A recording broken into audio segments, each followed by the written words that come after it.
Hello and welcome friends. आप देख रहे हैं Infotex the facts to know channel. ये चैनल किसी भी धर्म या जाति को ठेस पहुंचाने की सोच नहीं रखती है। इस चैनल का उद्देश्य है रहस्यमय तथ्य यानी फैक्ट्स एंड फिगर को आप लोगों तक पहुंचाना या शेयर करना। तो आज हम लोग एक ऐसे ज्ञान के प्राचीन महाविश्वविद्यालय के बारे में बात करेंगे जिसे आज भी बहुत लोग शायद अनजान हैं। दोस्तों, कोशिश मैंने बहुत की वीडियो को शॉर्ट में बनाने की, पर फिर भी वीडियो थोड़ी लंबी हो गई है, तो अंत तक वीडियो को ज़रूर देखिए।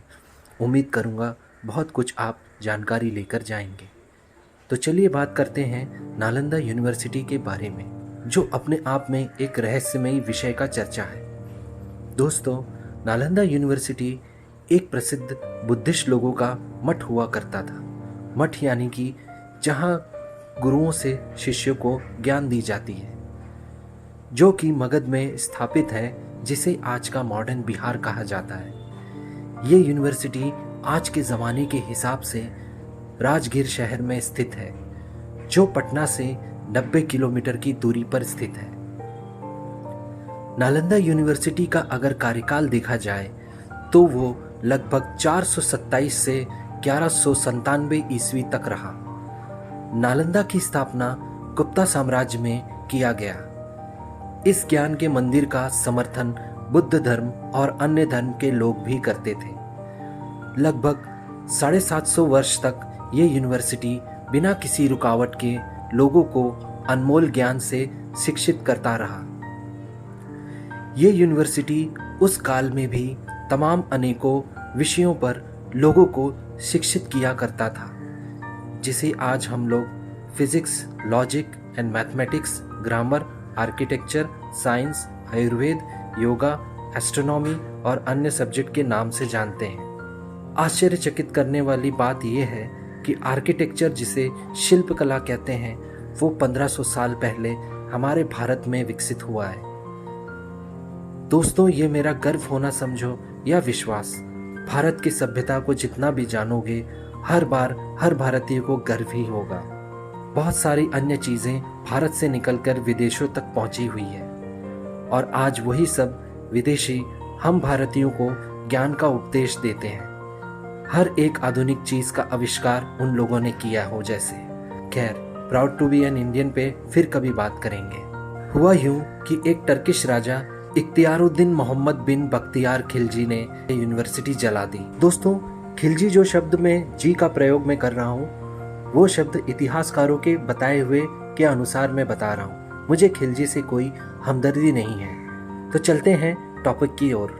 काफ़ी उत्तरी भारत के हिस्से को बख्तियार खिलजी ने हासिल कर लिया था। एक बार बुरी तरह बीमार होने के कारण वह काफ़ी कमज़ोर पड़ गया। काफ़ी दिग्गज राजाओं से इलाज के बाद भी वो ठीक ना हो सका। किसी जानकार से पता करने के बाद उसे यह मालूम हुआ कि बीमारी का इलाज नालंदा यूनिवर्सिटी के आयुर्वेद फैकल्टी में आचार्य राहुल श्रीभद्र से हो सकता है, जो आयुर्वेद के हेड हुआ करते थे। खिलजी हिंदू और अन्य जातियों से इलाज भी नहीं करवाना चाहता था, तो उसने आचार्य को साफ साफ कह दिया कि आप लोगों के तरीकों में कुछ मेरे इस्लाम उसूल के खिलाफ ना हो तो बताइए। आचार्य ने खिलजी को एक कुरान दी और बोले, उसे पूरा शुरू से आखिरी तक एक एक पन्ना पढ़ना। खिलजी ने ऐसा ही किया और धीरे धीरे ठीक भी हो गया। ये देख खिलजी हक्का बक्का रह गया, क्योंकि आचार्य को बहुत अच्छी तरीके से पता था कि खिलजी अगर कुरान के पन्नों को पलटेगा तो वो थूक लगाकर पलटेगा। इसलिए आचार्य ने बड़ी चालाकी से हर कुरान के पन्नों पर औषधि छिड़ककर खिलजी को पढ़ने के लिए दी थी। ये बात जानने के बाद खिलजी आग बबूला हो गया और खिलजी ने यह निश्चय किया कि अगर इस तरीके के ज्ञान के तरीकों को इस नालंदा यूनिवर्सिटी में और काफ़ी दिनों तक विकसित होने दिया तो भारत वो दिन दूर नहीं कि पूरे विश्व में सबसे शक्तिशाली देश होगा। बस वही काल था नालंदा के विनाश होने का।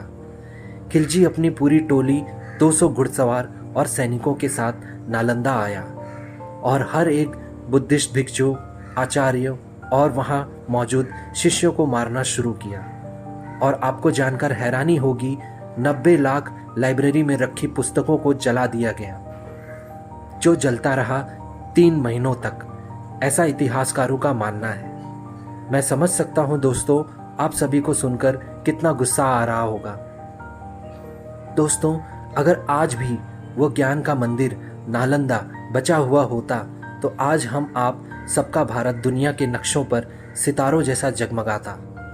ताज्जुब की बात तो तब आती है कि भारत के आज़ादी के इतने सालों बाद भी नालंदा यूनिवर्सिटी पे किसी ने सोच विचार अच्छे दिल से भी नहीं किया।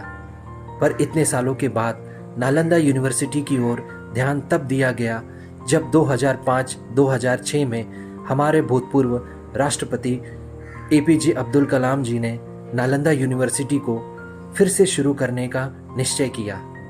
और इस विषय पर चर्चा करने के लिए बिहार के मुख्यमंत्री नीतीश कुमार जी ने 2007 में एशिया समिट सम्मेलन में इस नालंदा को पुनर्विकास करने का प्रस्ताव रखा। दोस्तों, आज नए नालंदा यूनिवर्सिटी का काम भी चालू है, ठीक उसी पुराने खंडर यूनिवर्सिटी के आगे। पर अफसोस की बात यह है मेरे दोस्तों, जो अनमोल ज्ञान उस पुराने काल के नालंदा यूनिवर्सिटी में मौजूद थी, वो आज का नालंदा उसे कभी पूरा नहीं कर पाएगा।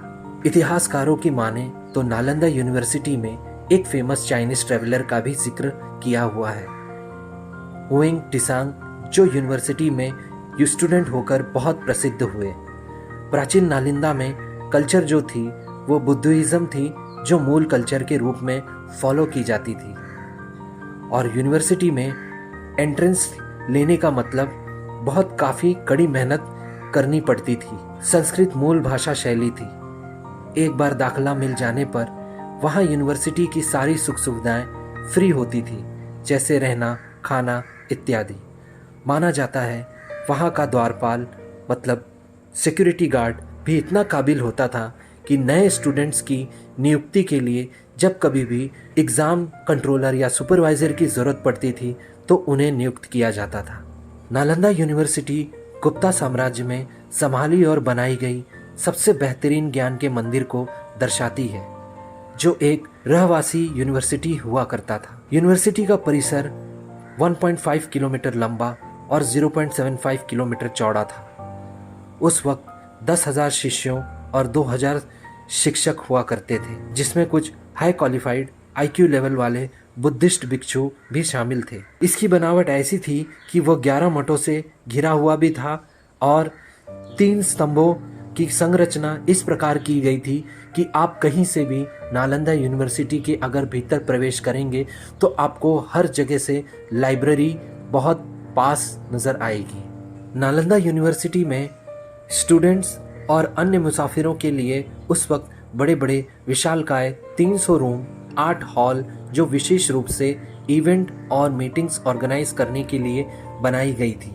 मेरा इरादा सिर्फ इतना ही है मेरे दोस्तों कि इतने अनमोल ज्ञान के धरोहर को किस तरह से जलन के कारण तोड़ा गया। आश्चर्यचकित वाली बात तो तब आती है कि अंग्रेजों से आज़ादी के बाद भी हम आप सभी को आज तक इसके रहस्य से दूर रखा। कारण कुछ भी हो सकते हैं दोस्तों, पर आज अगर हम लोग पीछे पलट कर देखें तो हमें ऐसे रहस्य से भरी तथ्यों के मालूम होने के बाद भी यही पता चलता है कि आज़ादी के बाद भी हमें अंग्रेज़ों और मुगलों की गुलामी राज में जैसे इतिहासों को सिखाया जाता था, वैसे ही इतिहास हम आज भी पढ़ रहे हैं। दोस्तों, अभी के इंडियन एजुकेशन पर मैं एक नए वीडियो में आपको मिलूंगा। ऑलरेडी वीडियो बहुत लंबा हो चुका है। मेरी इस छोटी सी कोशिश ज़रूर आपको पसंद आई होगी। ऐसे ही और मज़ेदार रहस्यमय टॉपिक को सुनने समझने के लिए चैनल को सब्सक्राइब करिए, घंटी के आइकन को प्रेस करिए ताकि लेटेस्ट अपडेट टॉपिक की नोटिफिकेशन आप सभी से मिस ना हो जाए। वीडियो को लाइक करें और शेयर करें। फिर मिलते हैं जल्दी ही एक नए वीडियो के साथ। Till then, have a nice day. Vande Mataram.